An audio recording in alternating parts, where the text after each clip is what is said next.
Selanjutnya kita beranjak ke soal nomor 4.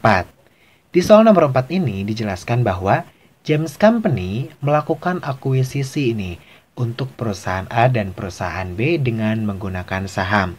Kemudian juga disajikan beberapa data pendukung berdasarkan pendekatan nilai pasar saham atau market value. Dengan beberapa keterangan, ada present earning, common shares, earning per share, price or earning ratio untuk nominal di masing-masing perusahaan, baik di James Company ataupun di A&B Corporation.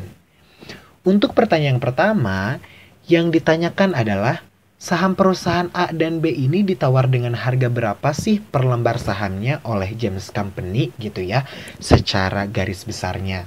Nah, untuk menghitung hal itu, rasio pertukaran sama dengan harga pasar saham perusahaan yang membeli dikali dengan jumlah saham yang ditawarkan dibagi dengan harga pasar saham perusahaan yang dibeli. Pasti teman-teman mikir nih, dari mana sih nominal dari harga saham perusahaan yang membeli ataupun yang dibeli? Nah, untuk mengetahui nominalnya, teman-teman bisa mengkalikan earning per share dengan price or earning ratio di masing-masing perusahaan. Untuk di perusahaan James, earning per share sebesar $2 dikali 12 kali earning rasionya. Jadi untuk stock market price-nya sebesar $24. Dan untuk perusahaan A dan B, earning per share-nya sebesar $1,25 dan earning rasionya sebanyak 8 kali. Nah, untuk stock market price-nya jadi $10. Maka untuk menghitung rasio pertukarannya sama dengan $24 yakni itu harga pasar saham perusahaan James dikali dengan jumlah saham yang ditawarkan, di soal dijelaskan sebesar 20%, dibagi dengan harga pasar saham perusahaan yang dibeli yaitu perusahaan A dan B sebesar $10, maka diperoleh 0,48. Dengan kata lain, saham perusahaan A dan B ditawar dengan harga $4,8 per lembar sahamnya oleh James Company. Nah, selanjutnya kita beranjak ke soal atau pertanyaan di nomor 2. Pada bagian 2 ini dijelaskan berapa banyak sih gitu ya perusahaan harus menerbitkan saham yang baru. Nah, perusahaan bisa menggunakan rumus yaitu $4,8 dibagi dengan $24. $4,8 ini dari mana? Dari tadi rasio pertukaran yang sudah dihitung oleh teman-teman di soal bagian 1. Kemudian untuk $24-nya dari mana? Itu dari harga pasar saham perusahaan yang membeli dengan perhitungan yang telah dijelaskan sebelumnya. Kemudian dikali dengan 800 dari common share yang ada di perusahaan A dan B. Maka $4,8 dibagi $24 dikali 800 diperoleh 160. Maka James Company ini harus menerbitkan saham baru sebesar 160 untuk membeli seluruh saham perusahaan A dan B. Selanjutnya kita beralih ke soal bagian 3.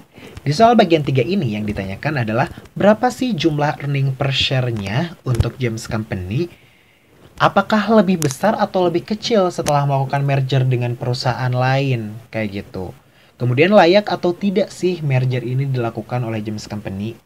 Nah, pada sajian data yang telah dijelaskan sebelumnya ataupun yang terdapat dalam soal, tadi ada data mengenai present earning dan common share untuk James Company dan juga untuk perusahaan A dan B. Nah, maka diperoleh data yang baru untuk James Company ini. Present earning-nya menjadi $5.000. Dari mana? $4.000 James Company dan $1.000 A dan B Corporation. Untuk present earning-nya ditambahkan, maka present earning terbarunya sebesar $5.000.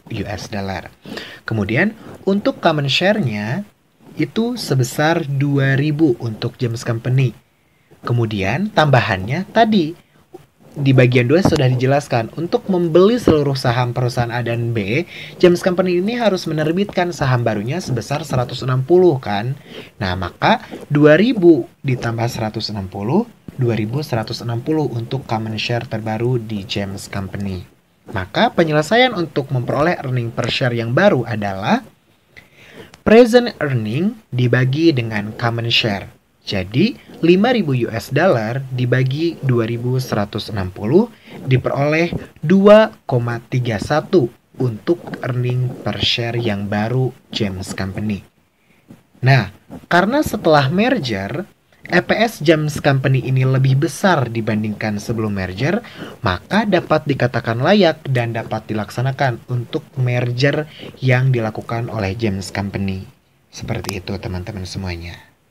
Nah, selanjutnya kita akan beralih ke pertanyaan nomor 4.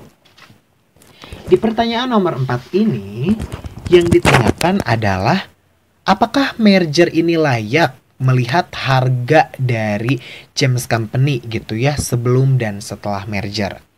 Nah, jika price atau earning ratio James Company setelah merger tetap 12, maka harga saham James Company setelah merger menjadi price ataupun present earning James Company tadi kan 5.000 US dollar, kemudian common share-nya sebesar 2.160, earning per share-nya tadi sudah berubah 2,31, kemudian asumsinya price ataupun earning ratio-nya masih 12 gitu ya.